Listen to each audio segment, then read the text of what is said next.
ओम श्री हरि शरणम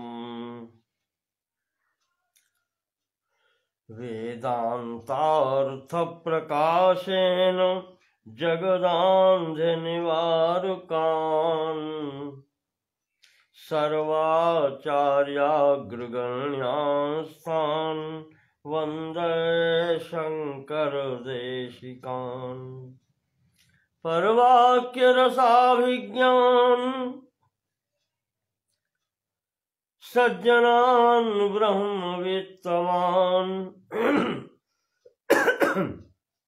निन्दासूयादिरहितान् प्रणमामि महत्तमान् मार्गं ते सम्प्रवक्ष्यामि विद्यारण्यप्रकाशितम् सम्यग्नाहं विजानामि यथामति वदामि ते श्रीमत्सर्वगुरून् नत्वा पञ्चदश्यानुर्भाषया तृप्तिदीपस्य कुर्वेऽहं व्याख्यानं च यथामति। ओम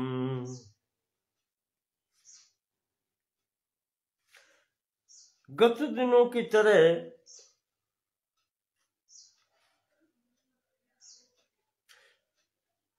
श्रीमद् विद्यारण्य मुनिवर्य विरचित अद्वैत परक ग्रंथ पंचदशी का आज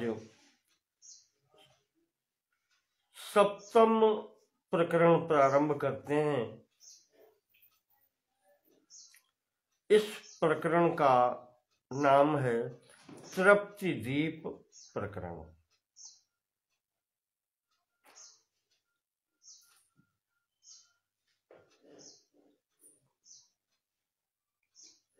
इसमें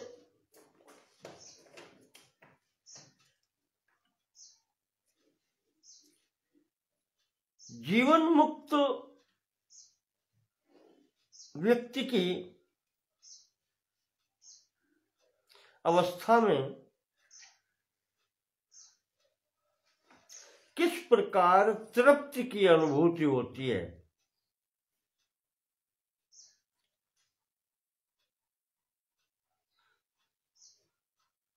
उस पर प्रकाश डाला गया है।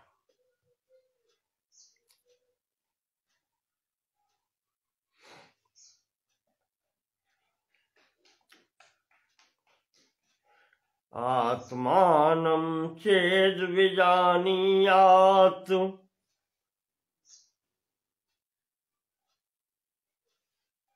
अयम् अस्मीति पुरुषः किमिच्छन् कस्य कामाय शरीरम् अनुसंज्वरेत्।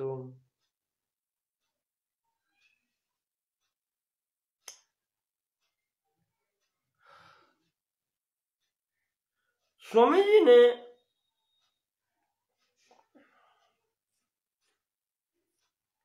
श्रुति से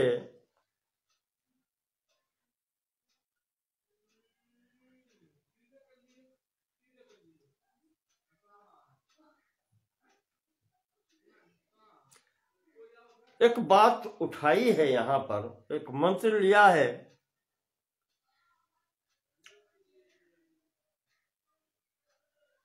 जो इस प्रकार का मार्ग प्रदर्शित करता है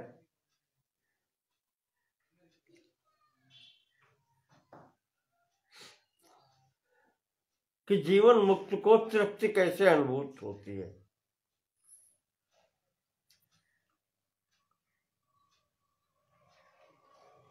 आत्मानं चेद्विजानीयात्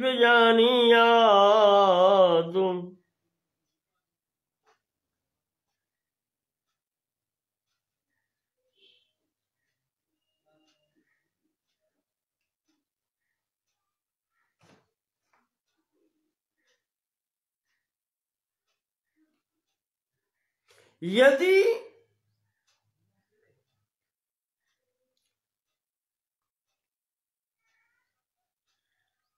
साधक कह लें उसको या जीव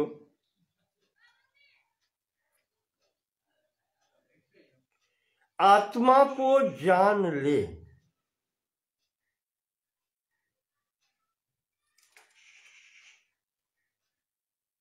तब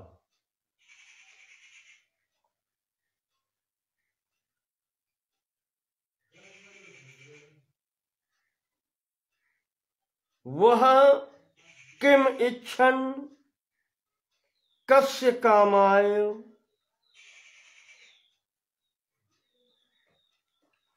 शरीरम अनुसंजरेत।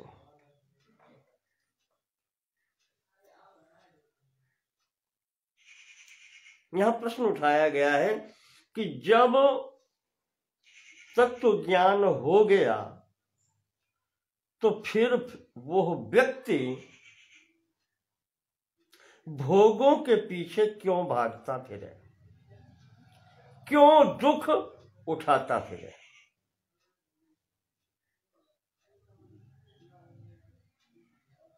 शरीरम अनुसंजरेत, शरीर के द्वारा प्राप्त होने वाले कष्टों को क्यों उठाए।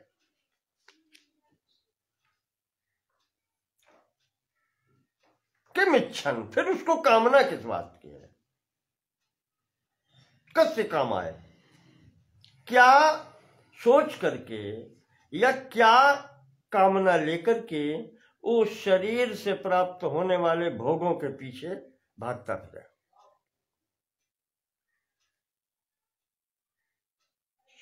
पुरुषात्मानम अयम अस्मि, पुरुष या वो जो जीव है वह आत्मा को ये समझ ले कि यह मैं हूं, फिर ऐसा क्यों करे। किम इच्छन कस्य कामाय शरीरम अनुसंजरेत, क्यों भागता फिरे।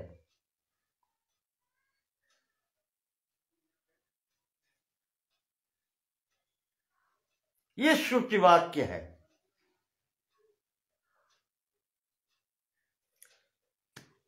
इसी को लेकर के अस्याह श्रुतेरभिप्रायः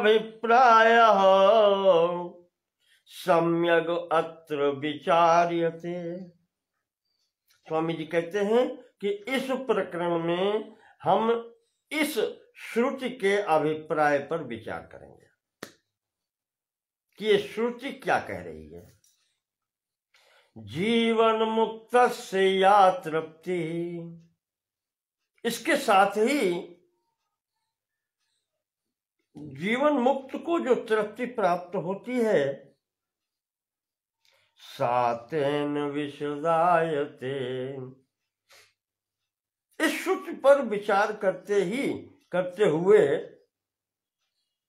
जो तृप्ति है उसका विस्तार से चिंतन करेंगे। विशदायते तृप्ति, उस तृप्ति को पर विस्तार रूप से विचार करेंगे।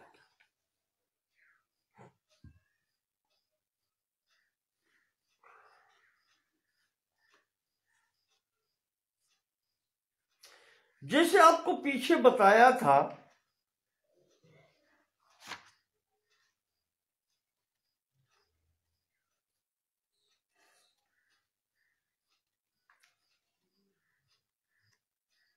किसी बात का तात्पर्य निकालने के लिए वहां पर 6 स्थितियां आई थी। उपक्रमोपसंहारो अभ्यासो पूर्वता फलम इत्यादि। ये वैसे ही अब यहां पर बात करनी है तृप्ति के ऊपर। तो अब यहां पर इसका मंत्र का व्याख्यान होगा।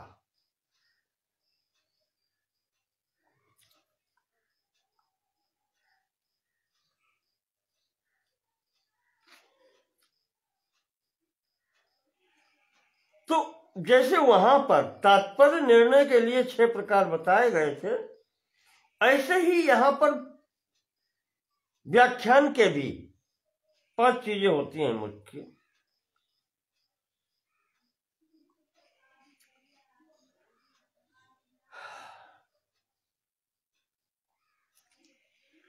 कि पदच्छेद,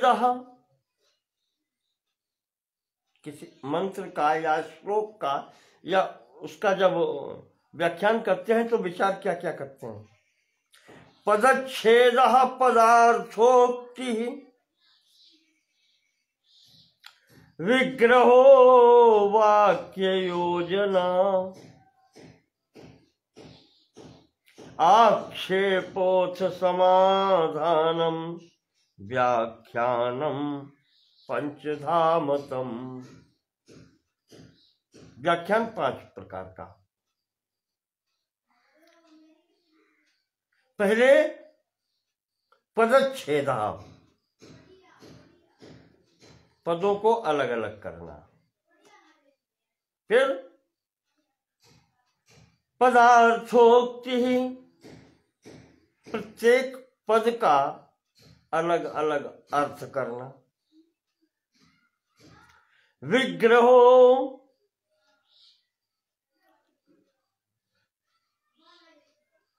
संधि विच्छेद करना, विग्रह करना अलग अलग करके। पदच्छेद पदार्थोक्ति विग्रहो वाक्य योजना, वाक्यों का समायोजन, कौन पहले बोला जाएगा कौन बाद में बोला जाएगा और कैसे उसको प्रस्तुत करना। आक्षेपोथ समाधानम, और जो शंकाएं होती हैं, जो आक्षेप होते हैं, उनका समाधान करना। ये 5 चीजें व्याख्यान में होनी चाहिए, तब वो व्याख्यान पूर्ण होता है।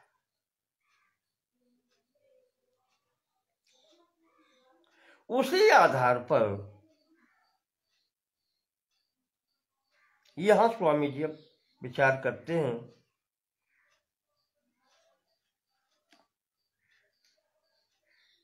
तो इसके लिए अब भूमिका में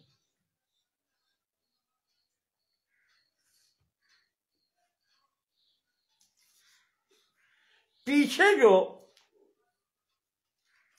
6ठे प्रकरण में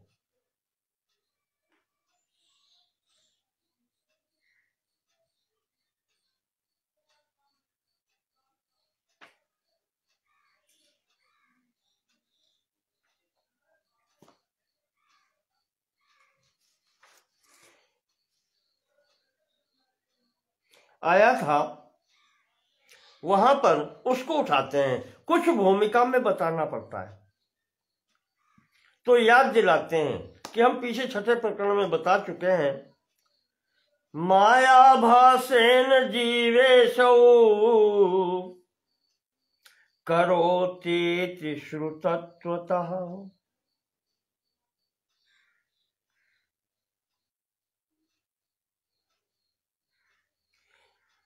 श्रुति में भी आया है कि ईश्वर और जीव जो कुछ भी करता है माया भासेन,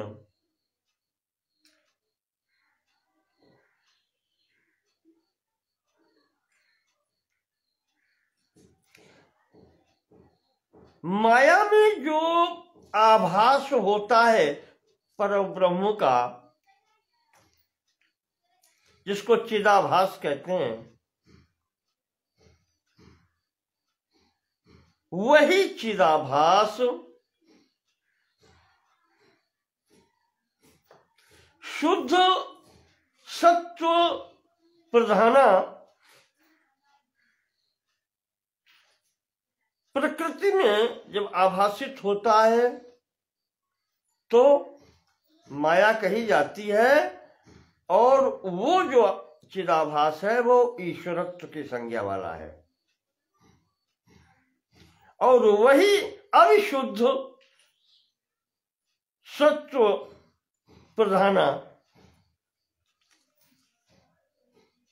प्रकृति में जो आभासित होता है, प्रतिबिंबित होता है, चिदाभास, वह जीव कहलाता है।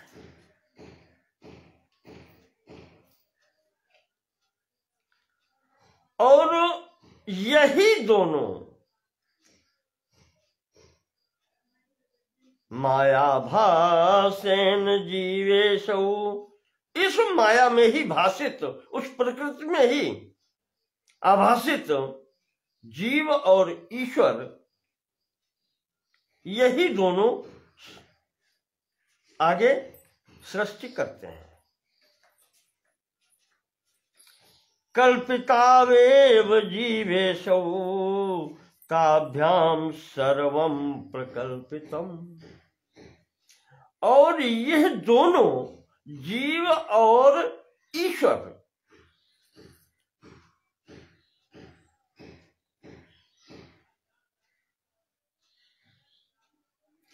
यह माया में ही कल्पित हैं।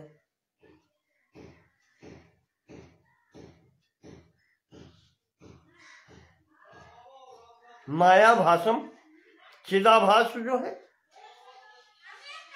तो यह प्रकृति में ही दोनों आभासित हैं। और क्योंकि प्रकृति में ही आभासित हैं, प्रतिबिंबित हैं, इस कारण से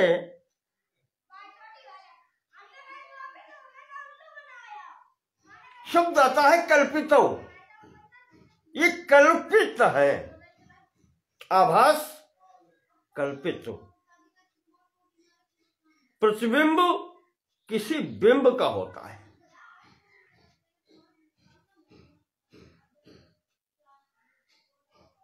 किसी व्यक्ति या वस्तु का होता है प्रतिबिंब, दर्पण में भी।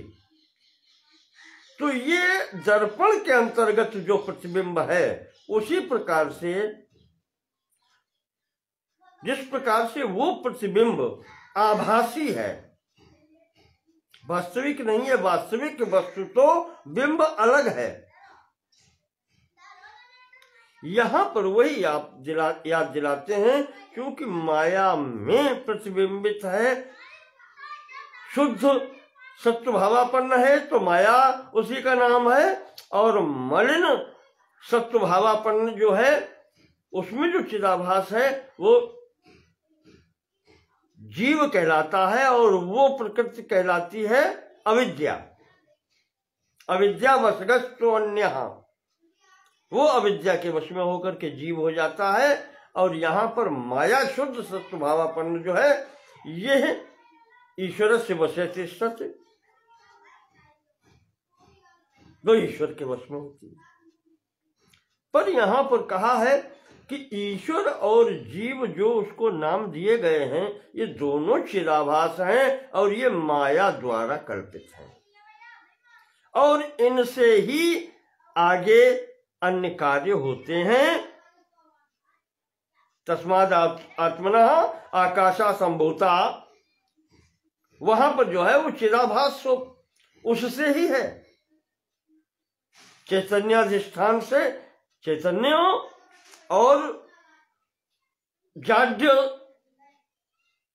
भाव से जड़। तो जब कहते हैं कि ये दोनों ही माया से कल्पित हैं, तो इनके द्वारा जो कुछ भी, ताभ्याम सर्वम प्रकल्पितम, इन दोनों के द्वारा ही संपूर्ण आगे का सृजन होता है या कल्पनाएं होती हैं। प्रकल्पनम, निर्माण करें, इनके द्वारा ही निर्मित आगे होती है। तो जब कारण ही माया कल्पित हो गया, मिथ्या हो गया, तो उसका कार्य भी समस्त उसी प्रकार का होगा। यहां पर स्वामी विद्यारण्य जी पिछले 6ठे प्रकरण का एक श्लोक पुनः उद्धृत करते हैं कि ईक्षणादि प्रवेशांता सृष्टिरीशेन कल्पिता छठे प्रकरण में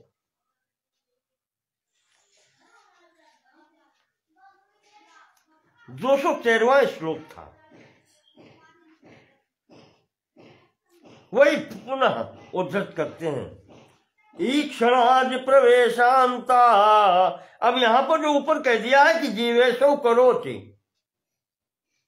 जीव और ईश्वर दोनों करते हैं, तो वहां पर जो बताया था कि ईश्वर की सृष्टि कहां तक है, कहां तक ईश्वर कार्य करता है, और उसके बाद में जीव सृष्टि कहां तक है।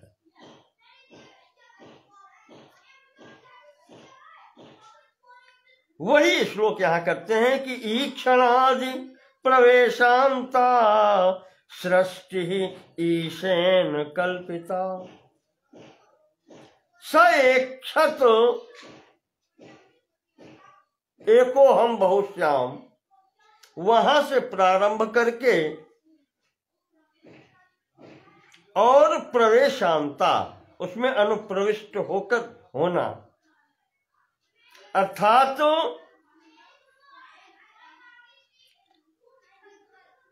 ईश्वरत्व प्राप्त करने से लेकर के वहां से जहां ईश्वर, वो परब्रह्म जो परमात्मा है,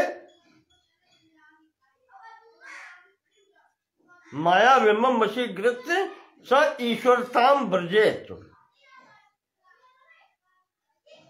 मायायाम वशीकृत, उस माया को वश में करके वही ईश्वरत्व को प्राप्त करता है। तो उसकी सृष्टि अब वहां से है। ईक्षणादि, उसने इच्छा की कि एक हूं और बहुत होकर के उत्पन्न हो जाऊं या बहुत हो जाऊं। प्रवेशांता, प्रवेश स्थूल शरीर तक, अंतिम स्थिति यहां तक, ये प्रवेश, इसके अंतर्गत वो प्रविष्ट है। ये सृष्टि जो है, सृष्टि ही ईशेन कल्पिता, ये सृष्टि ईश्वर द्वारा कल्पित है या ईश्वर सृजित है। जागृदादि विमोक्षांतः संसारो जीव कल्पिता। इसके बाद में जागृत आदि जो अवस्थाएं हैं, यानी इस शरीर में जो अब यहां से ये शरीर प्राप्त होने के बाद में अब जीव की सृष्टि है। जागृत स्वप्न सुषुप्ति, इस मार्ग से जागृदादि विमोक्षांतः, पूर्व स्थिति तक पहुंचना, मोक्ष प्राप्त करने तक। संसारो जीव कल्पिता, यह संसार जो है, यह प्रपंच इधर से जो है, यह जीव कल्पिता, ये जीव सृष्टि है।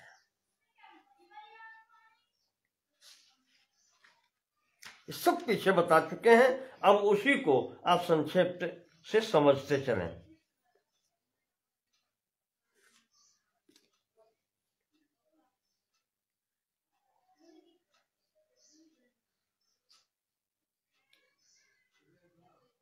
ये क्यों कहा जागृत स्वप्न सुषुप्ति में?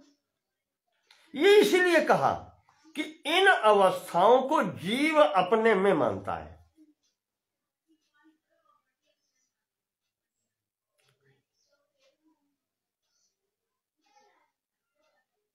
छठे प्रकरण में बताया था जीव की क्या है, मनोराज्य बनाना, ये सब कार्य जो है ये जीव के सृष्टि है, जिसके कारण ये दुख सुख भोगता है।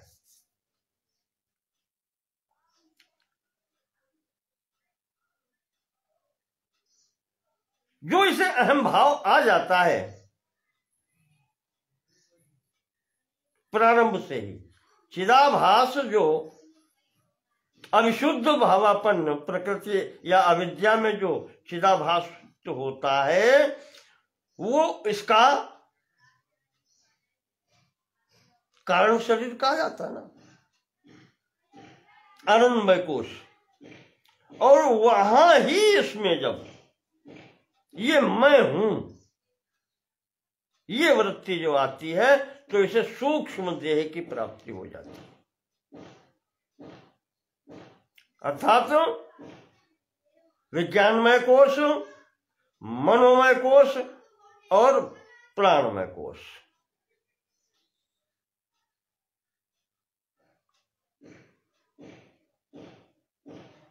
पंच ज्ञानेन्द्रिय, पंच कर्मेंद्रिय, पंच प्राण, बुद्धि और मन, अंतःकरण 2, 17 तत्व से मिश्रित तो यह है सूक्ष्म शरीर। ये उसका दूसरा शरीर है। वो शरीरों को वहीं से जहां से वो मैं मानने लगता है तो ये सूक्ष्म शरीर, और उसके बाद में फिर ये स्थूल शरीर पंचीकृत भूतों के द्वारा बना हुआ।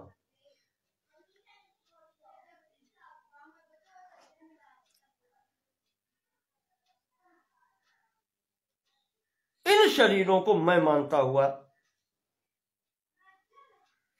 अब ये सब कार्य करने लगता है बहिर्मुखी होकर के, और यहीं पर सुख दुख में पड़ने लगता है और करता है। ये इसकी सृष्टि है।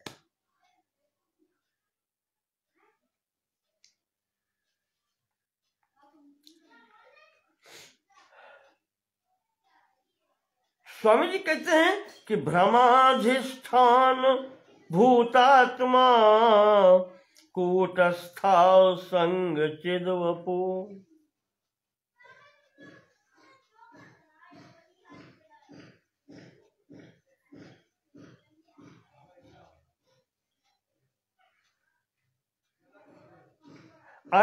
अन्योन्याध्यास तो संगधि,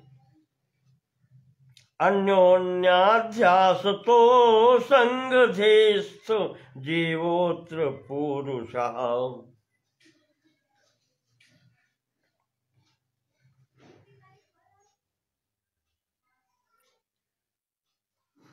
यहां जो है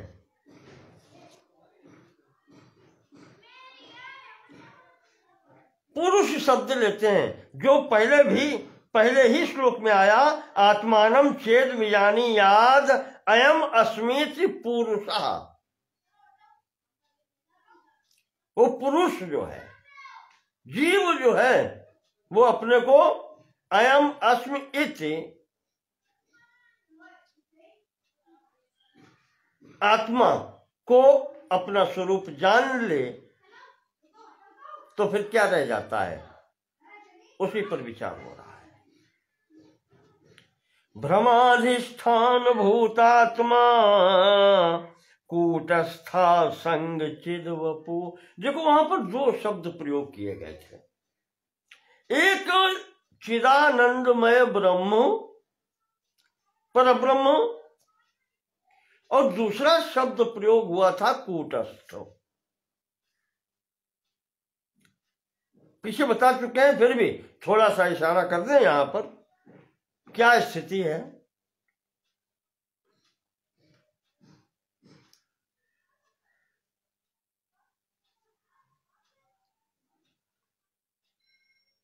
जैसे उदाहरण पीछे दे चुके हैं,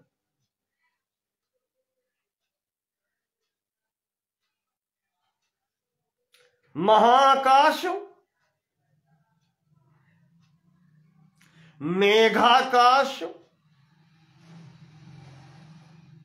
घटाकाश, और उसके घट के अंतर्गत ही जलाकाश।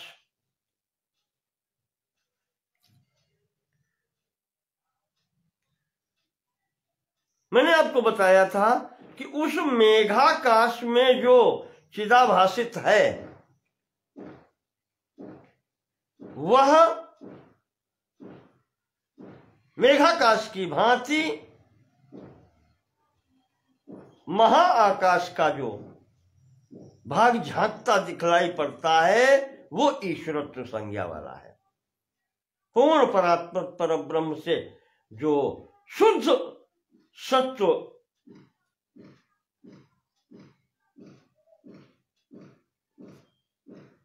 गुण प्रधाना प्रकृति के अंतर्गत चिदाभासित होता है, वो ईश्वर संज्ञा ब्रजेतु, वो ईश्वर।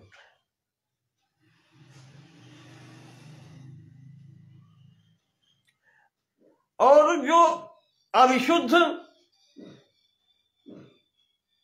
सत्व प्रधाना प्रकृति अविद्या के अंतर्गत झांकता हुआ प्रतिबिंबित होता हुआ उस परब्रह्म का भाग यहां से भाषित होता है, वो जीव है।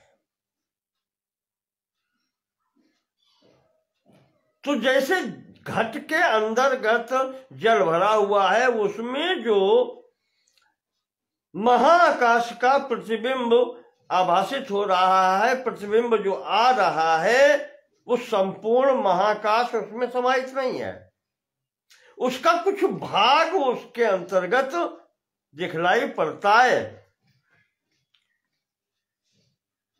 वो जो भाग उसके अंतर्गत प्रतिबिंबित होता है, उसकी कूटस्थ संज्ञा है।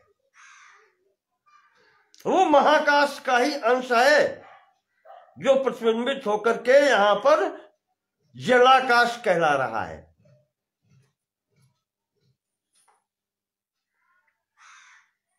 तो उसका जो मूल प्रतिबिंब है, उतना की कल्पना कूटस्थ के रूप में की गई है, वो कूटस्थ है। महाकाश का उतना भाग जो जलाकाश में प्रतिबिंबित हो रहा है, जो परब्रह्म परमात्मा का इस घट में प्रतिबिंबित हो रहा है, वो भाग उसका वो कूटस्थ कहलाता है।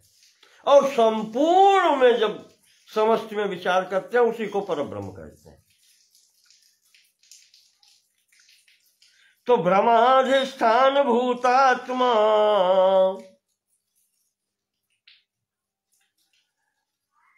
और जो अधिष्ठान है, देखिए भ्रम किसमें होता है?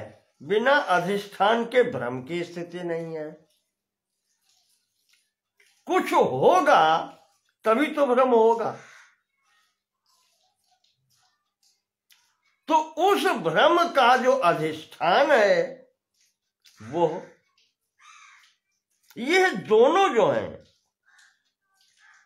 असंग चित वपु,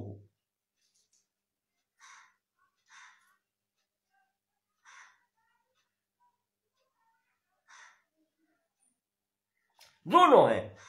कूटस्थ भी उसी स्तर का है, असंग, क्योंकि उसका ही प्रतिबिंब तो यहां दिखाई पड़ रहा है, जो चिदाभास देख रहे हैं आप, उसमें जलाकाश की भांति। तो वो उसका गुण क्या है? वो असंग है, वो अलग है। मैं दर्पण में अपना चित्र देख रहा हूं तो मैं अलग हूं, तो मैं कूटस्थ हूं, वो कूटस्थ अलग है। और इसमें जो दर्पण में चित्र दिखाई पड़ता है, वो चिदाभास है, वो आभास है। और ऐसे ही जहां भ्रम हो रहा है संपूर्ण प्रपंच का, वो परब्रह्म परमात्मा वो अधिष्ठान है जिसमें ये आभासित हो रहा है। तो वो जो अधिष्ठान है वो भी असंग है और चिद रूप है। अन्योन्याध्यास तो संगधिस्थ। अब वो कूटस्थ और वो परात्पर ब्रह्म अन्योन्याश्रित हैं, वो एक ही में है। उसमें ही कूटस्थ है और कूटस्थ में ही वो है। ये दोनों स्थितियां, असंगधि स्थ, ये दोनों असंग होकर के बुद्धि में समझ में आते हैं। धीस्थ, जो बुद्धि में आते हैं, बुद्धि में स्थित।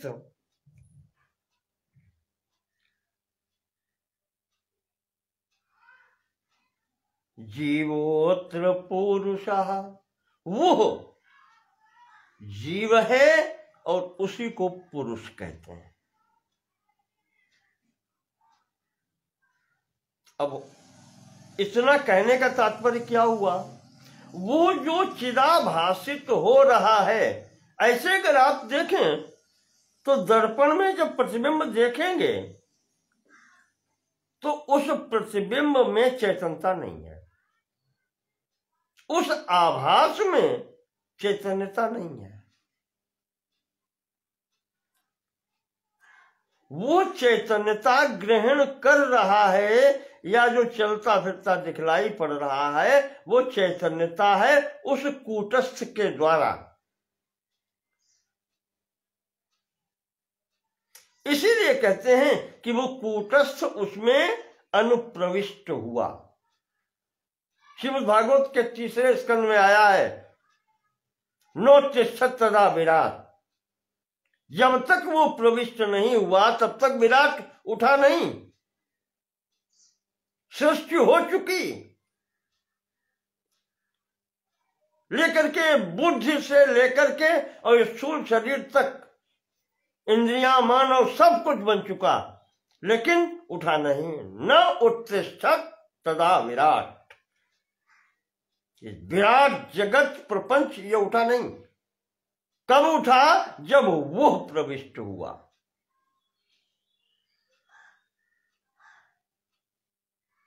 कौन? वही कूटस्थ असंग चिद वपु। वो जब प्रविष्ट हुआ तब उत्तिष्ठत् तदा विराट, तब वो विराट पुरुष उठ खड़ा हुआ।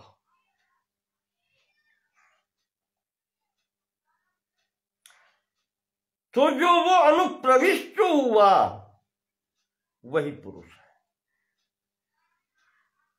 स्वामी जी कह रहे हैं कि वो पुरुष है।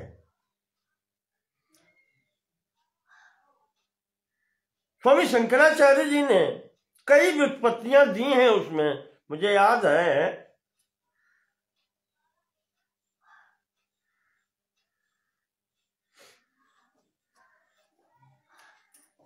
विष्णु सहस्त्र नाम में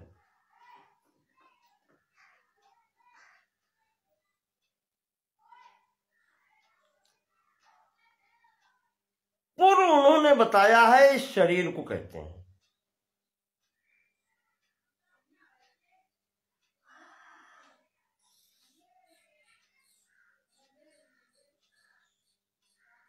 सर्वासु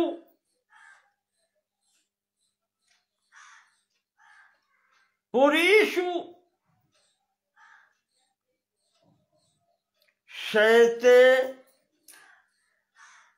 यह सपुरुष।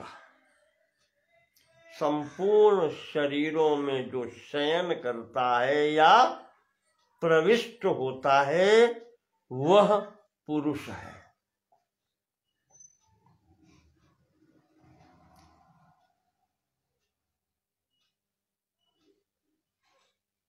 यही बतलाया गया है, श्रुतियों में भी बतलाया गया है।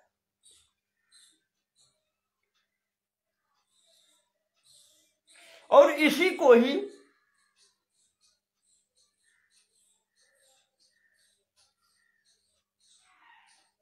कहीं कहीं पुरुष करके भी लिखा है। पुरुष, पुरुष या पुरुष दोनों प्रकार के मिलते हैं। पा में ऊ की मात्रा या ऊ की मात्रा, ये दोनों हैं। ये दोनों एक ही व्युत्पत्ति से आते हैं।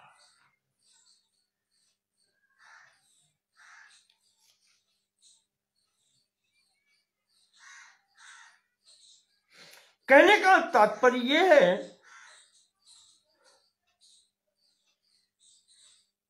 कि वो जो कूटस्थ है, जिसका प्रतिबिंब इसमें अविद्या में हो रहा है, वो चिदाभासित है, वो कूटस्थ भी वहां से वहां सम्मिलित है।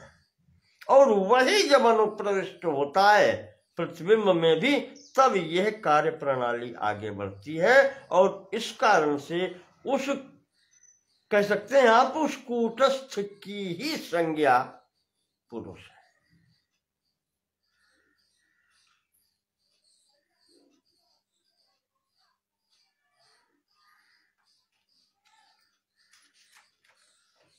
तो साधिष्ठानो विमोक्षादौ जीवोऽधिक्रियते न तु केवलो निरधिष्ठान विभ्रांते क्वाप्य सिद्धितः।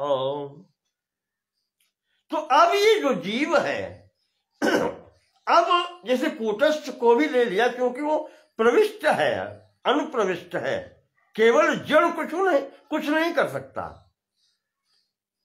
चैतन्य अनुप्रविष्ट है, उस चिदाभास में चैतन्योपैत कहते हैं, इसलिए उसको कूटस्थ अनुप्रविष्ट है।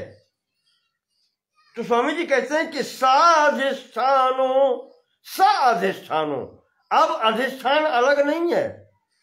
चित्र पट पर या कपड़े के पर्दे पर जिस पर चित्र बनाया गया है, वो पर्दा भी उस दृश्य में सम्मिलित तो है। बिना अधिष्ठान के चित्र बनेगा किस पर? तो वो जो कूटस्थ है, जिस पर ये चित्र कल्पित है, वो उसमें अनुगत है, प्रत्येक स्थान पर है। तो साधिष्ठानो, ये अधिष्ठान सहित है। विमोक्षादौ जीवः अधिक्रियते,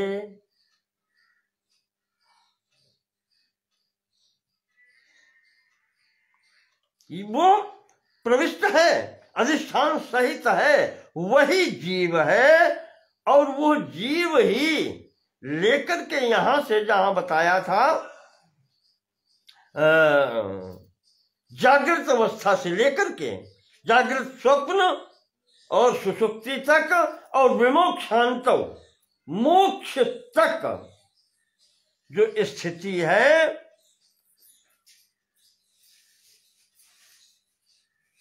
वो समस्त अधिक्रियते वो करता है, उसकी अध्यक्षता में ये होता है।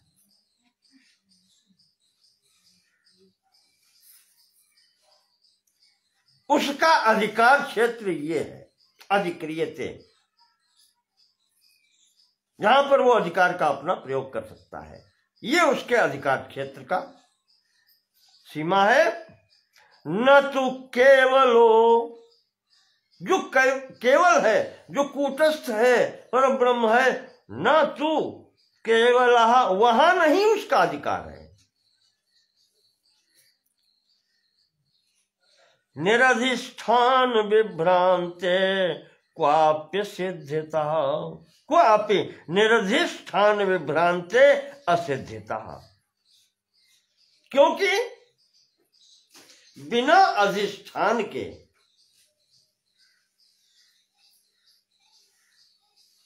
विभ्रांते, जो भ्रम है, उसकी भी सिद्धि नहीं होती। भ्रम तभी होगा जब कुछ होगा, और जो कुछ होगा वही अधिष्ठान कहलाता है। रस्सी है तभी उसमें भ्रम होगा सर्प का। अगर रस्सी ही नहीं है तो भ्रम क्यों, कैसा?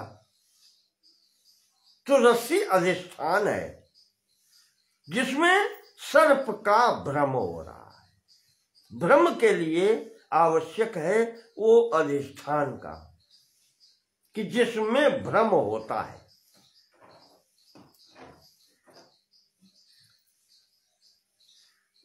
तो यहां ये बताया कि अधिष्ठान आवश्यक है।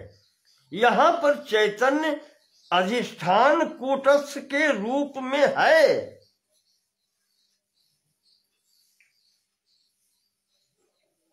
तभी वो उसकी जो जीव संज्ञा है वो चैतन्य सहित ही है। अधिष्ठानांश संयुक्तम,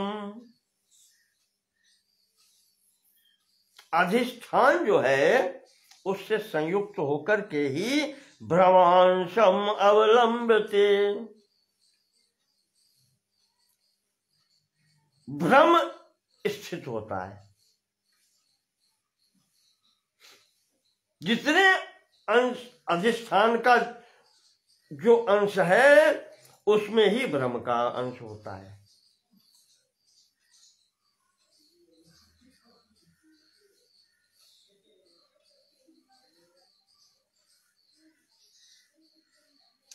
तो अब वो जीव उसी कूटस्थ के, वो जो चिदाभासित प्रतिबिंब है उसमें ही भ्रम से मैं होने की कल्पना करता है। जहां से मैं आया तो सूक्ष्म शरीर और स्थूल शरीर, इसमें वो भ्रमवश ही तो करता है कि ये मैं हूं, ये मैं हूं। अधिष्ठानांश संयुक्तम, अब इसमें वो अधिष्ठान का अंश संयुक्त है और भ्रमांशम अवलंबते, और उसमें ही वो भ्रम उत्पन्न हो गया है तो भ्रमांश भी साथ में है। यदा तदा हम संसारी, ऐसा जब होता है तब अहम संसारी, ये अहम जो है ये संसारी हो जाता है।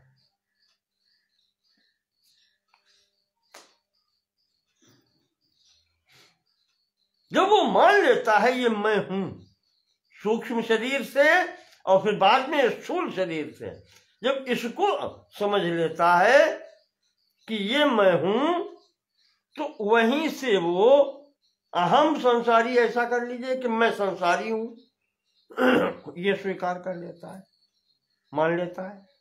जीवा अभिमन्यते इत्येवं जीवा अभिमन्यते, ऐसा वो जीव अभिमान कर लेता है, मान लेता है कि मैं यही हूं। यहीं से जीव संसारी हो गया।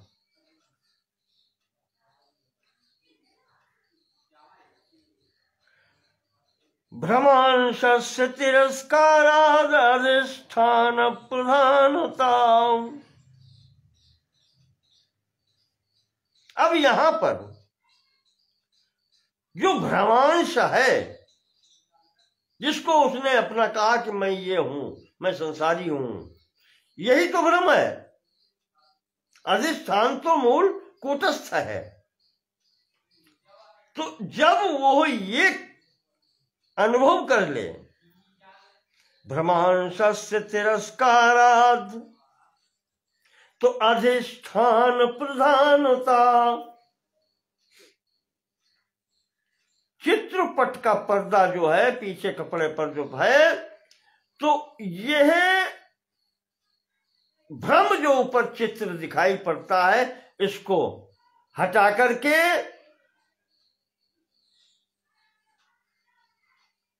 पर्दे की भांति अधिष्ठान को यह मान ले कि ये मैं हूं, इतने को करना होता है। वो कूटस्थ जो पीछे पर्दा है, उसके ऊपर ये समस्त जगत का जो प्रपंच दृश्य है, इसको किनारे करके अधिष्ठान की प्रमुखता मान ले। यह मैं हूं। यदा तदा, जब ऐसा हो जाए तब चिदात्मा अहम संग असंगोस्मीति बुध्यते, बस उसी समय उसको ये बोध हो जाता है कि मैं वही चिदात्मा हूं, मैं असंग हूं। असंगास्मि चिदात्मा अस्मि, उस अधिष्ठान में ही जब वो समझ लेता है कि ये मेरी वास्तविकता है, मैं ये हूं।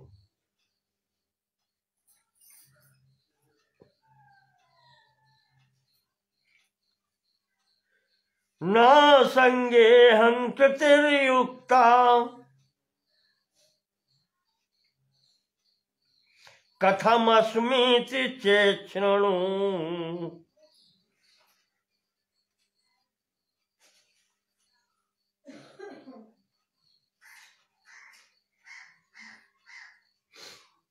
अब स्वामी जी कहते हैं कि अहम तुमने प्रयोग कर दिया, और अहम शब्द प्रयोग करना अहंकार का द्योतक है।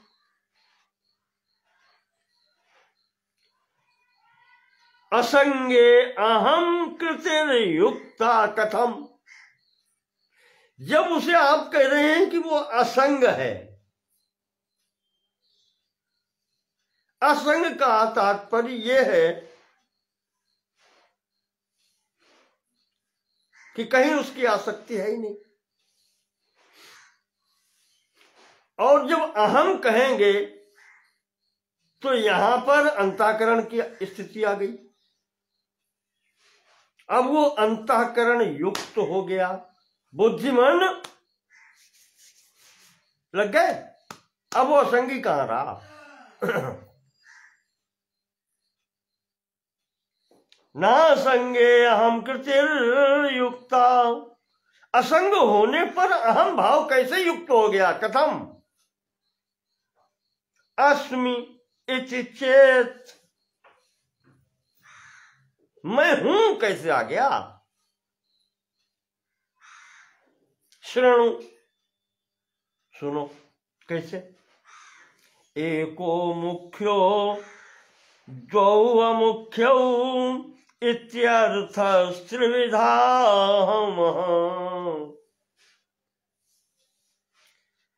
स्वामी जी कहते हैं इस अहम पद के 3 अर्थ होते हैं।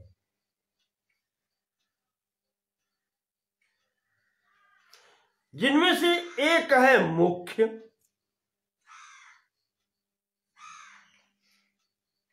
और 2 अर्थ गौण हैं या अमुख्य हैं।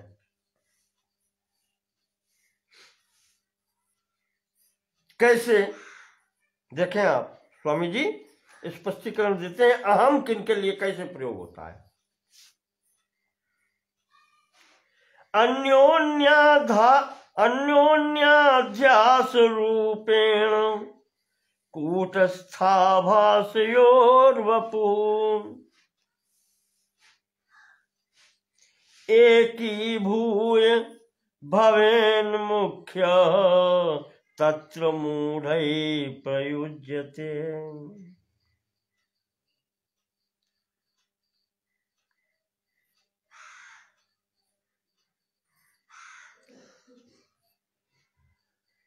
कहते हैं वो जो चिदाभास है, प्रतिबिंब,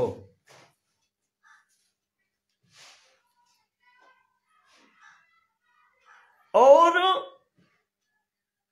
जिसका वो प्रतिबिंब है कूटस्थ का,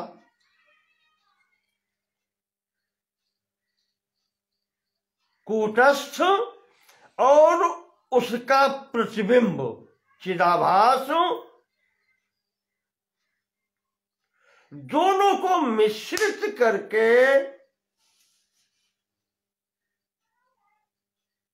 जो लोग अहम भाव प्रयोग करते हैं, दोनों के मिश्रण का, दोनों के मिश्रण के लिए जो अहम भाव प्रयुक्त करते हैं, कहते हैं वो मूर्ख है, और ये उसका एक स्वरूप है। इसी को लोग एकीभूय भवेन मुख्यः तत्र मूढ़ै प्रयुज्यते। ये शब्द एकीभूत करके चिदाभास और कूटस्थ दोनों को एक मिश्रित करके उसके लिए जो अहम शब्द बोलते हैं, ये मुख्य कहते हैं इसको, और ये मूढ़ै प्रयुज्यते, इसको मूर्ख लोग ही प्रयोग करते हैं। अब कूटस्थ और उसका प्रतिबिंब दोनों को मिलाकर के जब आप अहम प्रयोग करते हैं तो फिर वो शरीर संयुक्त हो जाता है।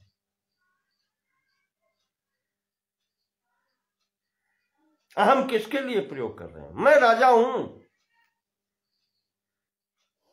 सब हो गया, उसमें चैतन्य भी है, जड़ भी है, सब गड्ढमड्ढ मिल गया है। ये मुख्य बताया, इसके लिए प्रयोग करते हैं, ये एक है। और दूसरा ये है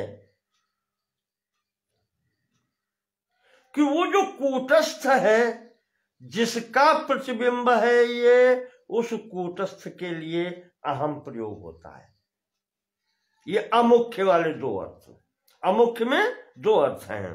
एक तो वो मुख्य जिसका प्रतिबिंब चिदाभास कहलाता है, वो कूटस्थ, उसके लिए भी अहम का प्रयोग होता है। और वो जो चिदाभासित हो रहा है उसके अंतर्गत, जहां वो अंतःकरण वृत्ति आ गई है,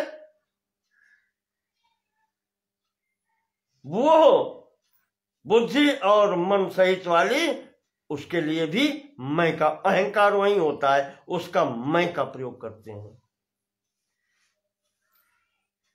वो केवल चैतन्य तत्व में मैं अलग, और इस जड़ांश में मैं तत्व अलग, ये अमुख्य अर्थ हैं, अलग अलग करके दो। यहां भी अहम और जड़ांश में भी अहम, चैतन्यांश में भी अहम। और मुख्य बताते हैं जहां दोनों को मिश्रित कर देते हैं, वो मूर्खों द्वारा होता है, यह विवेकियों द्वारा होता है। अब इसमें भी पृथगाभास कूटस्थौ अमुख्यौ तत्र तत्वविद के ज्ञानियों में ये दोनों अलग अलग हैं, जो मैंने आपको बताए, कूटस्थ में भी और चिदाभास में भी। पर्यायेण प्रयुंक्ते हम शब्दम लोके च वैदिके। ये अहम शब्द जो है, इन दोनों के लिए अलग अलग पर्याय रूप में प्रयोग होता है। जडांश जहां से अंतःकरण वृत्ति प्रारंभ हो जाती है, इस स्थूलता तक इसमें अहम, और वो चैतन्यांश में, कूटस्थ में अहम। तो जहां जिसकी आवश्यकता है उसके लिए ये प्रयोग होता है। तीन प्रकार से कहते हैं इसका प्रयोग होता है। अब इसके लिए उदाहरण देते हैं, कैसे? लौकिक व्यवहारे हम गच्छामि इत्यादि के बुधाओ। लौकिक व्यवहार में जैसे कोई व्यक्ति कहे अहम गच्छामि, मैं जाता हूं, तो विविच्यैव चिदाभासम कूटस्थात्तम विवक्षति।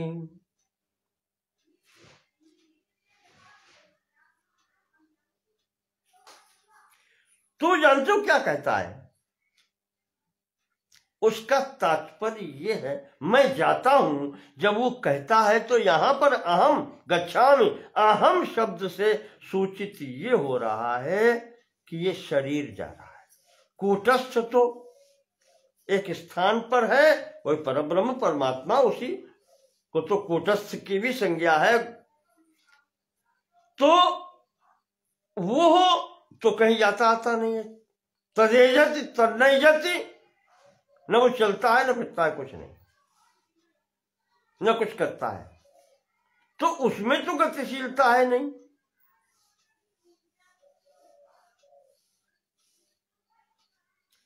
तो वो ये कहना चाहता है कि ये शरीर जा रहा है या जाता है, तो अब यहां पर वो चिदाभास युक्त जडांश की बात कर रहा है। तो अहम अब इसके लिए प्रयोग हो रहा है, चिदाभास के लिए केवल।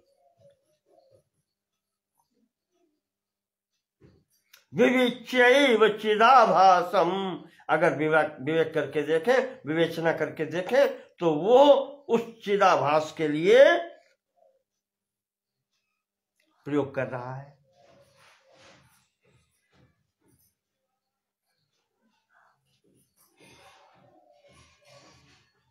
और जब वो कहता है असंगो हम मैं असंग हूं। चिदात्मा हम, मैं चिदात्मा हूं, चिदानंदमय चित स्वरूप हूं, ज्ञान स्वरूप हूं, संबित स्वरूप हूं।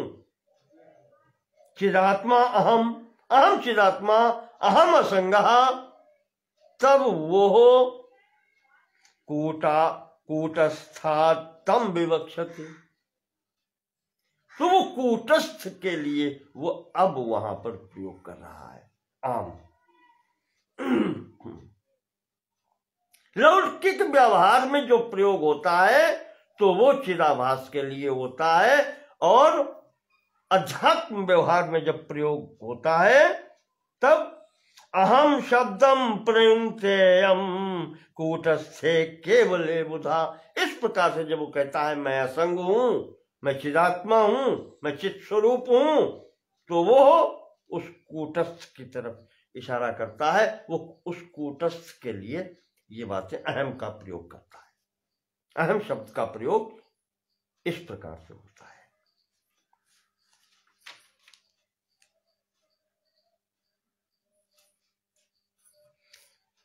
ज्ञानिता ज्ञानिता त्वात्मा भासस्यैव न चात्मना।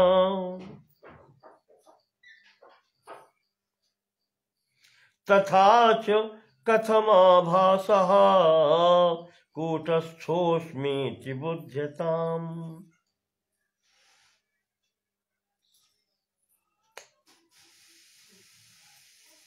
अब एक शंका उपस्थित करते हैं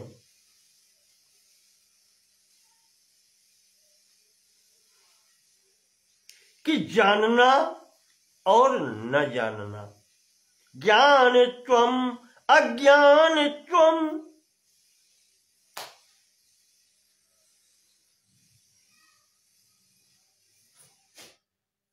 जानना और न जानना,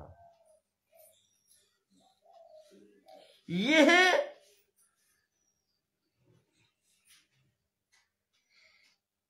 आत्माभासस्य एव, ये दोनों स्थितियां, वो जो चिदाभास कहा जाता है, आत्माभास कहा जाता है, कहते हैं उसकी स्थितियां हैं।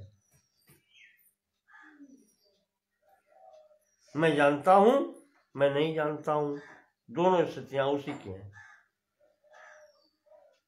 न चा आत्मनः, ये आत्मा की नहीं है, ये उस आत्माभास की है।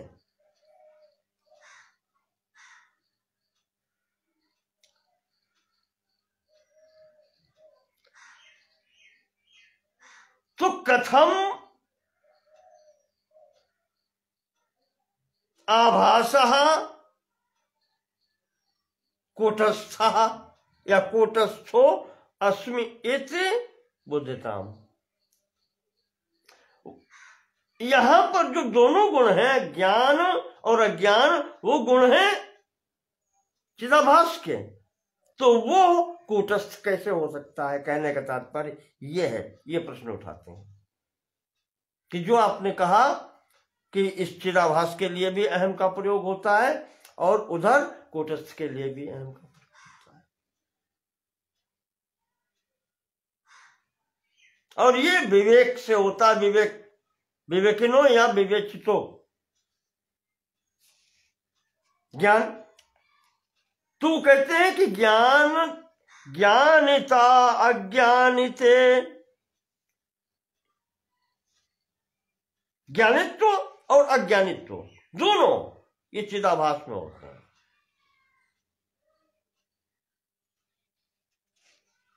इसके परे फिर नहीं है। न च आत्मना, आत्मा में नहीं है।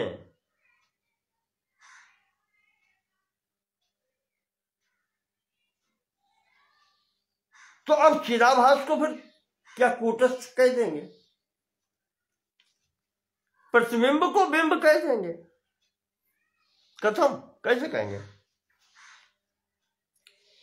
स्वामी जी कहते हैं कि नायम दोष चिदाभासा, कहते हैं इसमें चिदाभास का दोष नहीं है। कूटस्थैक स्वभाववान,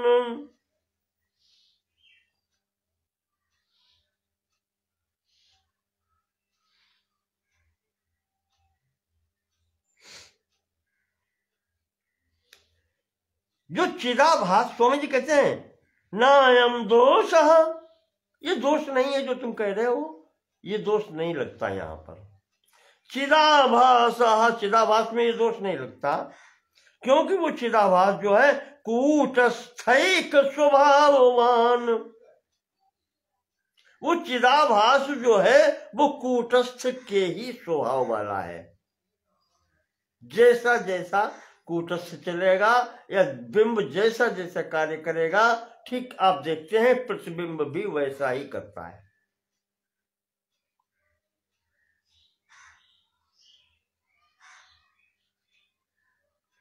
आभासस्त्वस्य मिथ्यात्वात्, क्योंकि आभास तो मिथ्या है, प्रतिबिंब वास्तविकता नहीं है, वास्तविकता है बिंब की, कूटस्थ की। तो ये जो गुण तुम बता रहे हो आभास के, ये वास्तविक में आभास के गुण नहीं है, वास्तविक रूप से जो है ये गुण कूटस्थ के हैं। ये जो चैतन्यता तुम्हें चिदाभासित हो रही है, वो चैतन्यता उस कूटस्थ की है।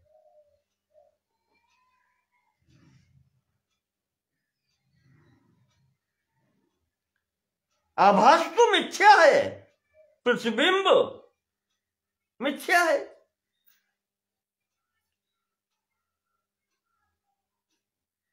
आभासस्त्वस्य मिथ्यात्वात् कूटस्थत्वावशेषणात्, और मिथ्या पहले बता चुके हैं कि मिथ्या वस्तु को अगर हटाएंगे तो आपको परिशेष रूप में, अवशेष रूप में वो कूटस्थ ही तो मिलेगा।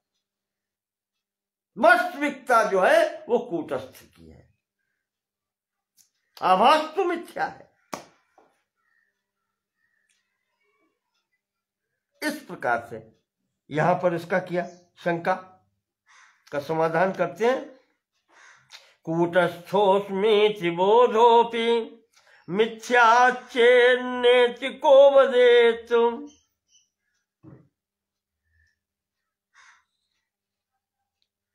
नहि सत्यतयाभीष्टं रज्जु सर्प विसर्पणम्।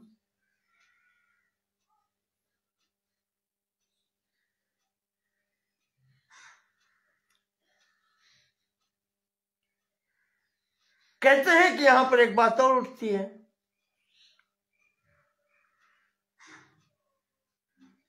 अगर आप ये कह देते हैं कि चिदाभास मिथ्या है, वो प्रतिबिंब मिथ्या है,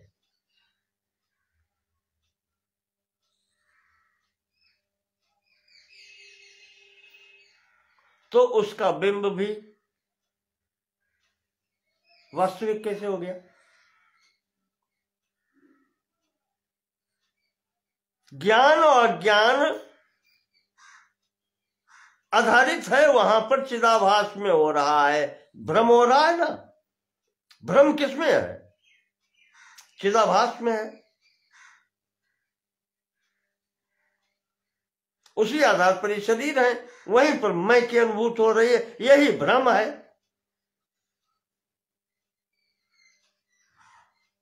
और उसी के लेखा ज्ञान से अज्ञान से, जानना और न जानना वहीं पर।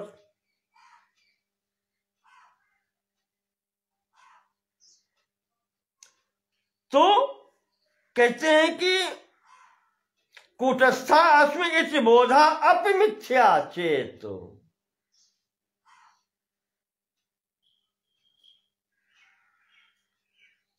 अगर कोई ये कह दे कि ये भी मिथ्या है, आपने उसका प्रतिबिंब मिथ्या कर दिया, वो कह दे मूल बिंब भी मिथ्या है, मिथ्या का ही तो मिथ्या होगा। तब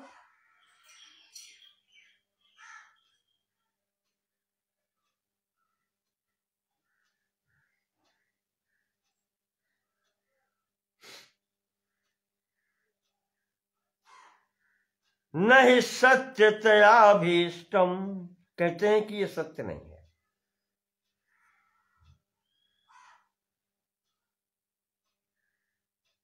उसको मिथ्या कैसे कहेंगे?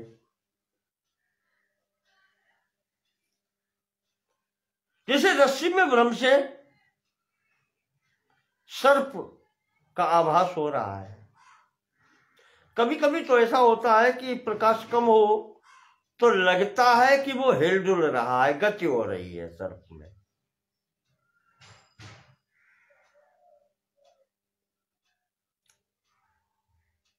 तो भ्रमवश वो रज्जु सर्प विसर्पणम, वो गति जो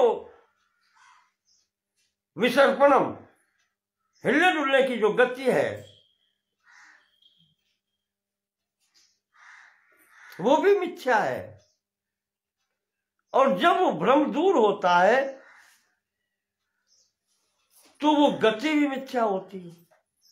गति मिथ्या होने से वो भी दूर हो जाती है, और जो सर्प समझ में आ रहा था वो भी समाप्त हो जाता है।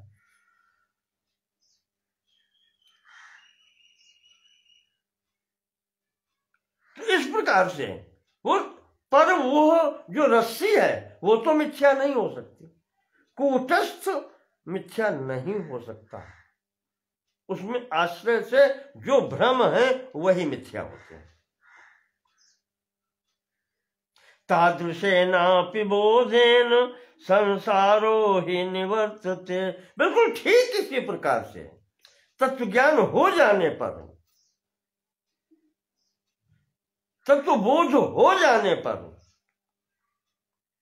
संसारो ही निवर्तते, ये संसार का निवारण हो जाता है, नष्ट नहीं होता। ज्ञान होने से इसका आप पर प्रभाव नहीं होता कि मैं अलग हूं और ये अलग है, ये मैं नहीं हूं।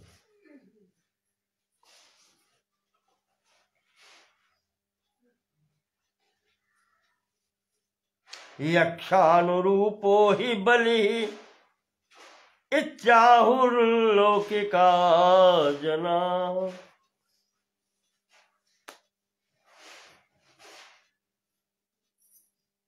जैसा यक्ष यक्षानुरूपो,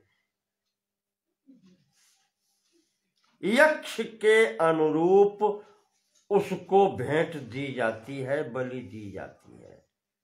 संसार में ये कहा गया है। जनरली साधारण तौर से कहते हैं कि तस पूजा चाहिए जस देवता, देवता के अनुसार ही उसकी पूजा होती है, जैसा देवता वैसे उसकी पूजा। तो यहां जब बोध हो गया, तत्व ज्ञान हो गया, तो अब उसे किसी वस्तु की आवश्यकता नहीं है, तो इस जगत प्रपंच का अपने आप निवारण हो जाता है। अब उसको इसकी आवश्यकता है ही नहीं, तो उसकी पूजा क्या आवश्यकता उसको है?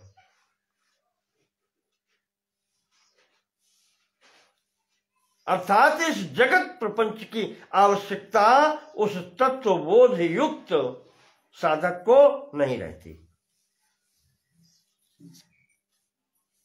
तस्मादाभास पुरुषः सकूटस्थो विविच्यतम कूटस्थोस्मीति विज्ञातुर्महतीत्यन्यथा अन्यथा श्रुति।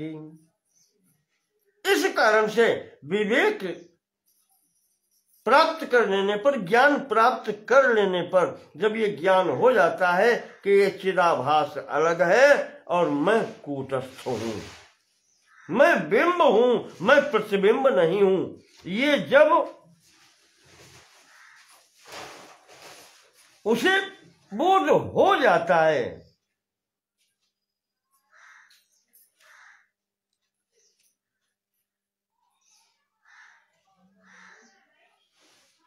इसी लिए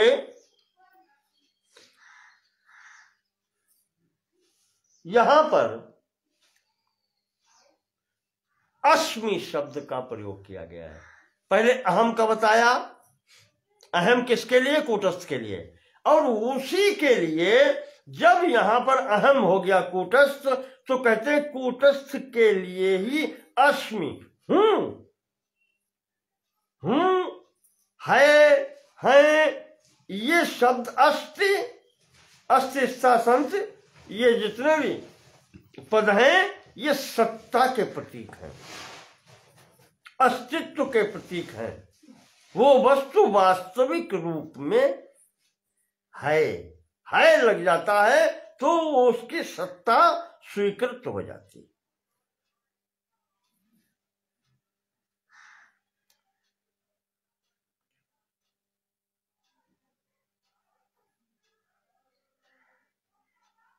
यही श्रुति कहती है कि विचार तो यही करना है, लक्ष्य यही है कि अहम अस्मि का तात्पर्य कि अहम कूटस्थः अस्मि, अहम ब्रह्म अस्मि, अहम ब्रह्मास्मि। अस्मि इसलिए पुरुषोस्मि, उसके लिए भी असंदिग्ध विपर्यस्त बोधो देहात्मनीक्षते,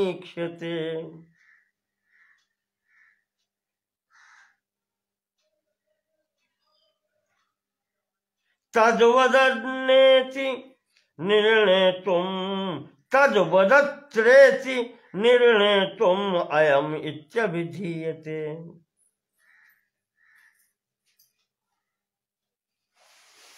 वही जो पीछे बात कही थी कि जैसे अज्ञानी पुरुष को ये दृढ़ विश्वास कह लें या दृढ़ता होती है विचार में कि ये शरीर ही मैं हूं। अहम शब्द वो शरीर के लिए प्रयोग करता है, जिसको पीछे कहा कि कूटस्थ और चिदाभास को एक साथ मिला देता है। अज्ञानी को वहां दृढ़ता होती है, वैसे ही तत्व ज्ञानी को उस कूटस्थ में दृढ़ता होती है। वो जानता है कि मैं ये हूं, प्रतिबिंब नहीं हूं मैं।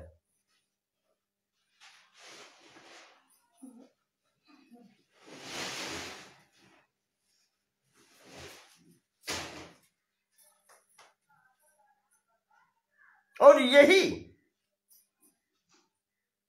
तद्वद अत्रेति निर्णय तुम, यही तो निर्णय करना है, यहां यही निर्णय करना है कि मैं कूटस्थ वो पर ब्रह्म या कूटस्थ वो मैं हूं। अयम इत्यभिधीयते, उसको ही अयम शब्द से भी कहा गया है। देहात्म ज्ञान वज्ञानम देहात्म ज्ञान बाधकम आत्मन्येव भवेद् यस्य सनेच्छन्नपि मुच्यते।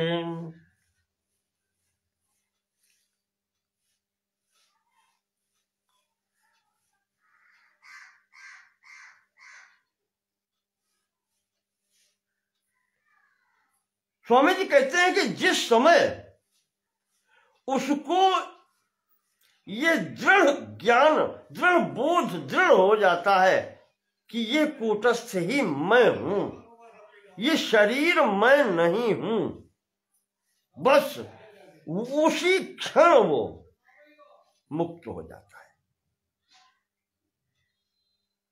आत्मन्येव भवेद् यस्य, वो दृढ़ता उसने स्वयं की आत्मा में जिस समय ये हो जाती है कि ये मैं हूं, स नेच्छन् अपि मुच्यते, फिर उसको इच्छा हो या न हो फिर भी वो मुक्त हो जाता है। इतना बोध होते ही वो मुक्त हो जाता है, इच्छा की हो मुक्त होने की या न की हो।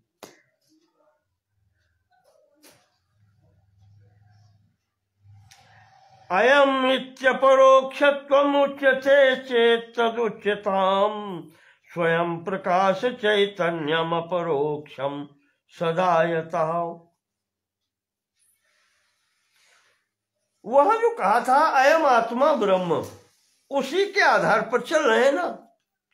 प्रथम श्लोक में जो कहा था आत्मानं चेद विजानीयात् अयम अस्मीति पुरुषः, अयम पुरुषः अहम अस्मि। तो वही जो शब्द आते जाते हैं, अयम किसके लिए? उस कूटस्थ के लिए। तो अयम इति अपरोक्षत्वम, जो अयम है, वो जो आत्मा है, वही तो अपरोक्ष है। मैंने कहा था प्रत्यक्ष उसको कहते हैं जो इंद्रिय की पकड़ में आए या इंद्रियों से अनुभव की जा सके, जो इंद्रियों से भी पकड़ में ना आए और उसका अनुभव हो, वो स्वयं अपनी सत्ता बता रहा हो, वो अपरोक्ष कहा जाता है। यानी परोक्ष भी नहीं, प्रत्यक्ष तो नहीं जो पकड़ में आ सके, लेकिन वो परोक्ष भी नहीं है, वो स्वतः स्फूर्त है, इसलिए उसको अपरोक्ष कहते हैं। नित्य प्राप्त जो है वो अपरोक्ष है। तो अयमित्यपरोक्षत्वमुच्यते चेत् तदुच्यताम् स्वयं प्रकाश चैतन्यम अपरोक्षम सदा यतः। वो जो चैतन्य सत्ता है, जो कूटस्थ है, वो स्वयं प्रकाश है, स्वयं ज्ञान स्वरूप है। तो अब उसे अपरोक्ष कहो या प्रत्यक्ष कहो, अपनी सत्ता की वो गवाही दे रहा है, प्रमाणित कर रहा है मैं हूं। ये प्रत्येक व्यक्ति कहता है कि मैं हूं, वो ये नहीं, अपने अस्तित्व से का निषेध कोई नहीं कर सकता कि मैं नहीं हूं, ऐसा कोई कह नहीं सकता। और न अगर कहे भी तो पागल होगा, वो स्वीकृत भी नहीं हो सकता। तो कहते हैं उस प्रत्यक्ष और इस अपरोक्ष में कोई अंतर नहीं है।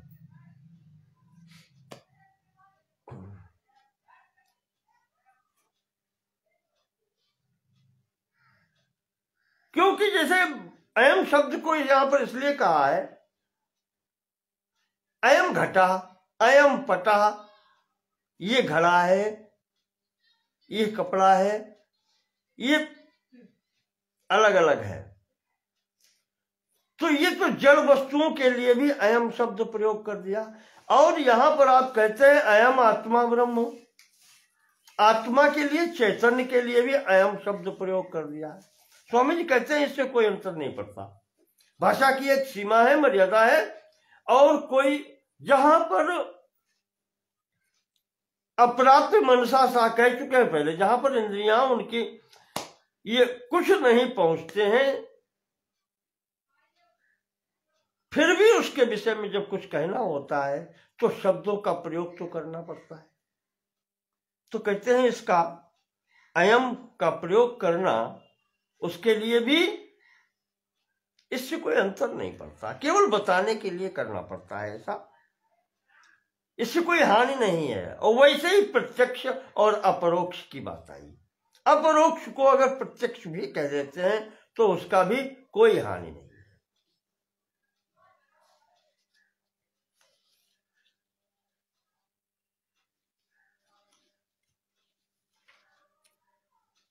तो परोक्षम अपरोक्षम च ज्ञानम अज्ञानमित्यदः नित्यापरोक्ष रूपेऽपि द्वयं स्याद् दशमे यथा।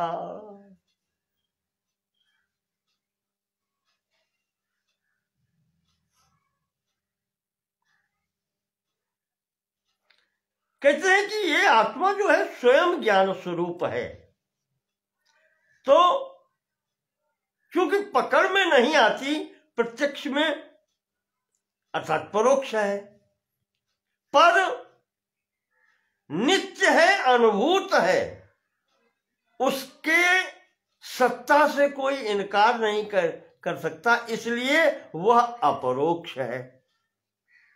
परोक्ष भी है और अपरोक्ष भी है।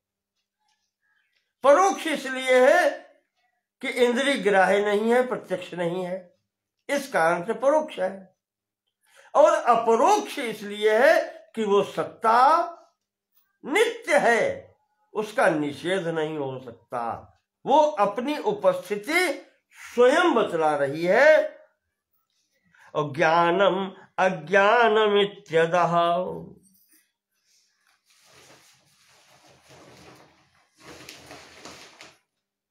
और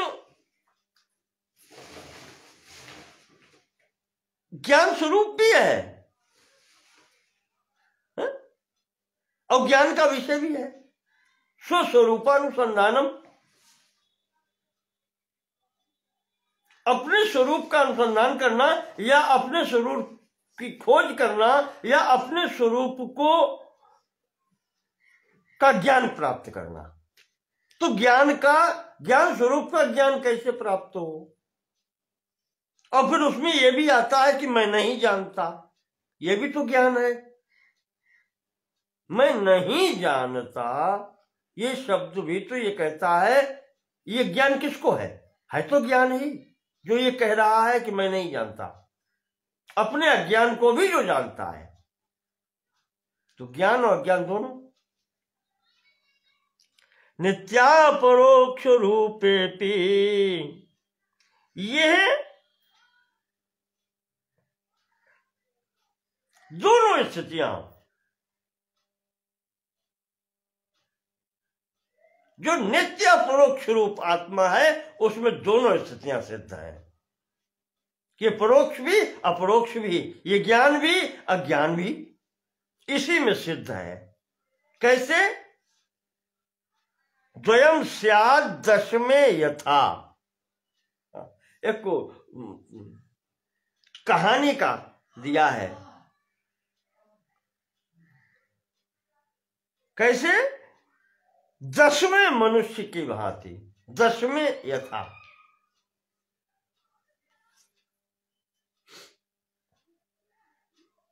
ऐसे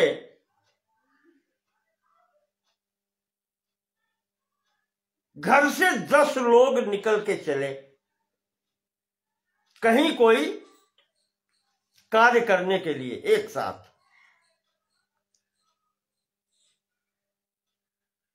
मार्ग में एक नदी पड़ी। नदी पड़ने पर किसी प्रकार से नदी पार की इन लोगों ने, 10 लोगों ने। और उसके बाद में कहते हैं भैया देखो कोई छूट तो नहीं गया, गिनती करो। सभी लोग हैं। तो जब वो गिनती करता है, गिनती करने वाला जब वो गिनती करता है तो गिनती करने में उसको 9 व्यक्ति मिलते हैं।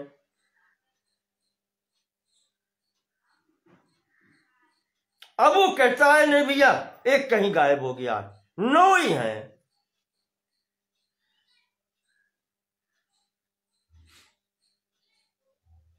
नौ कैसे? 10 लोग चले थे। तो वो अगले से कहता है तुम गिनती करो। तो वो गिनती करता है, अब वो भी कहता है हाँ 9 है।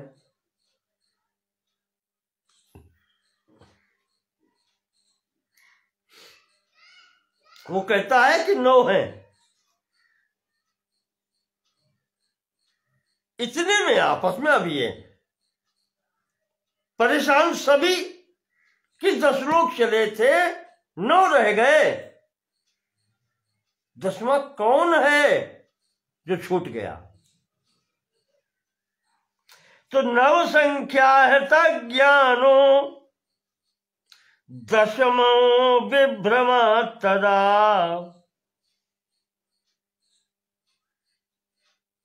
स्वामी जी कहते हैं वहां पर हुआ क्या, वो आपाधापी में वहां से निकलने में, नदी पार करने में उनको भ्रम हो गया।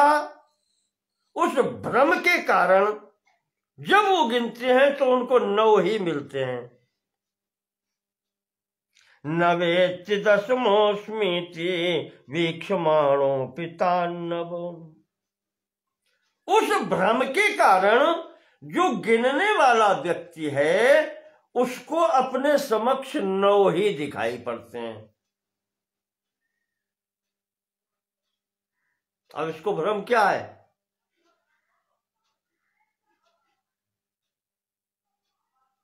स्वयं को नहीं गिन रहा है, शेष उसे 9 दिखाई पड़ रहे हैं, ये भ्रम है।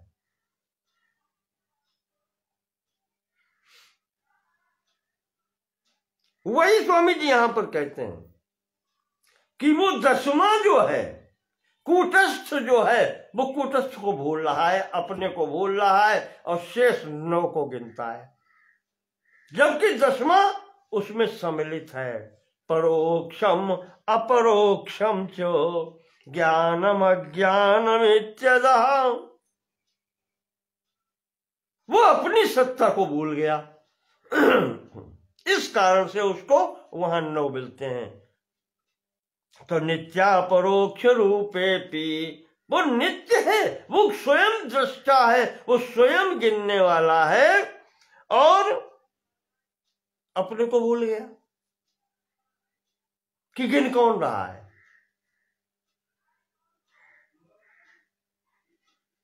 जबकि वो उसी में सम्मिलित है। उसको कहते हैं 10वें की बात है,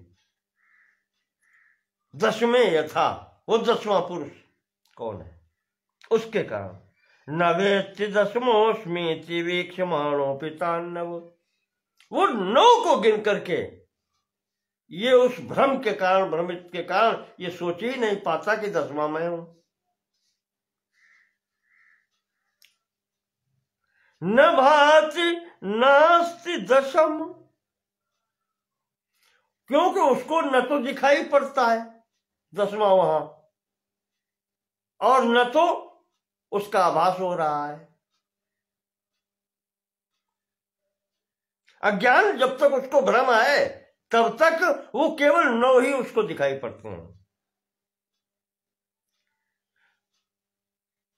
स्वम दशमं तदा मत्वा वक्ति तदज्ञान कृतम आवरणम विदुः। तो इस जो वो अज्ञान है जिसके कारण वो 9 गिन रहा है, 10वां खो गया है, यही तो आवरण है, यही अज्ञान है।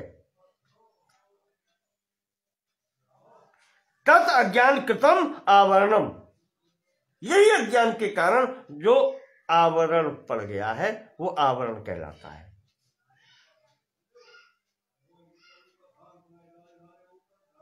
तो नद्याम ममार दशम।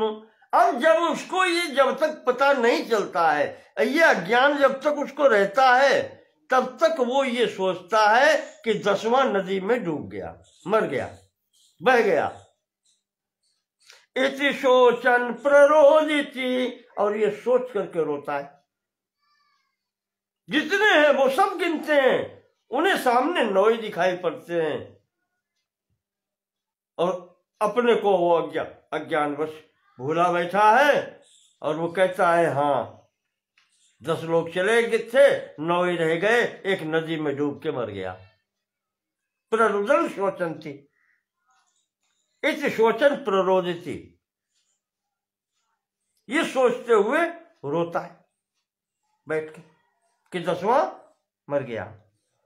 तो अज्ञान कृत विक्षेपम, ये अज्ञान के द्वारा ये विक्षेप है।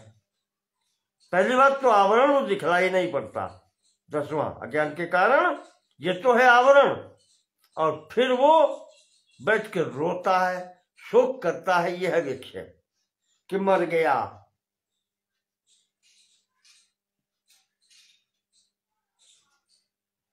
दिखलाई नहीं पड़ता, ये तो आवृत है, और मर गया ये विक्षेप है।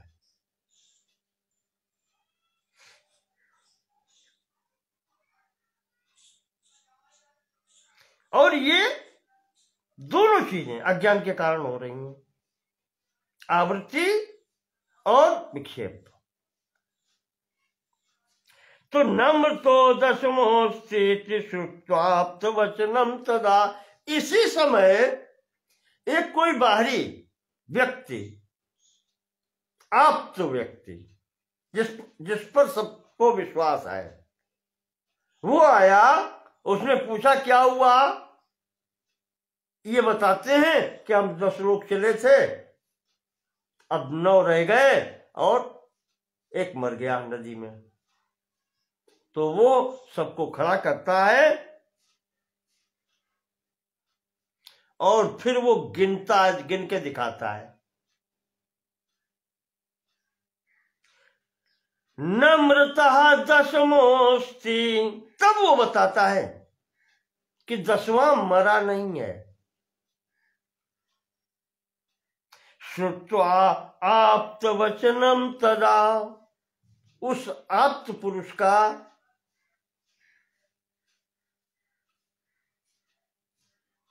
वाक्य सुन करके, उसकी वाणी को सुन करके, परोक्षत्वेन 10मं वेत्ति, जो 10वां व्यक्ति परोक्ष हो गया था, प्रत्यक्ष नहीं था, वो इधर देख ही नहीं रहा था, वो सामने 9 देख रहा था, तो ये परोक्ष हो गया था, प्रत्यक्ष नहीं था। परोक्ष हो जाने के कारण परोक्षत्वेन 10मं वेत्ति स्वर्गादि लोकवत्। तो जब उसने वो देख लिया,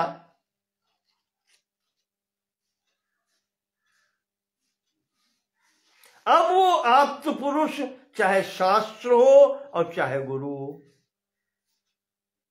को जो व्यक्ति है, जिसके कारण से वो 10वें को जान गया कि वो 10वां मैं ही हूं। फिर त्वमेव 10मोऽसीति, आप्त ने ये बता दिया, उस बाहरी व्यक्ति ने, जो आप्त पुरुष है, जिस पर सबको विश्वास है, उसने बता दिया कि तुम एव 10मोऽसि, अरे 10वें तो तुम ही हो। इति गणयित्वा प्रदर्शिता, और सम्मुख गिन करके बता दिया, दिखला दिया, प्रदर्शिता, गणयित्वा प्रदर्शिता, गिन करके और बता दिया कि 10वें तो तुम स्वयं हो। अपरोक्षतया ज्ञात्वा,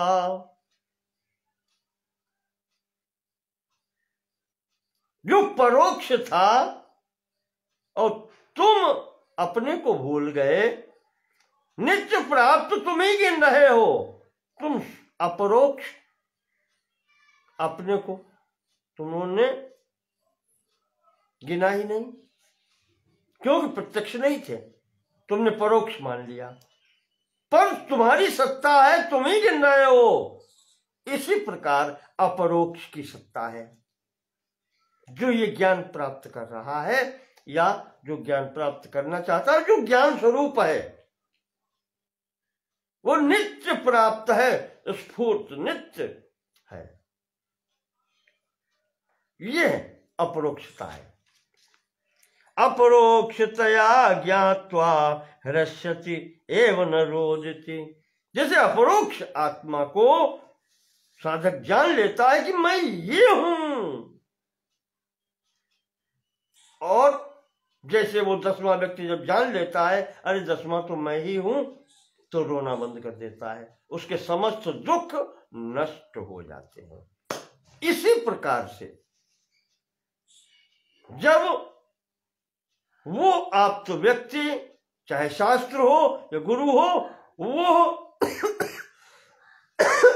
आपको अपरोक्ष कर देता है,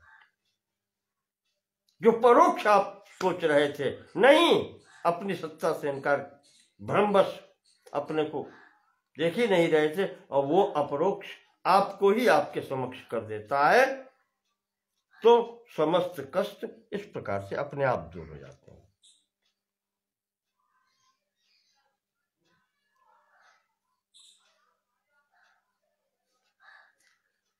तो इस प्रकार से ये 10वें की स्थिति हुई। आज का प्रसंग यहीं स्थगित करते हैं, 27वें श्लोक पर यहां पर स्थगित करते हैं। इससे आगे की बात फिर आगे होगी अगले खंड में।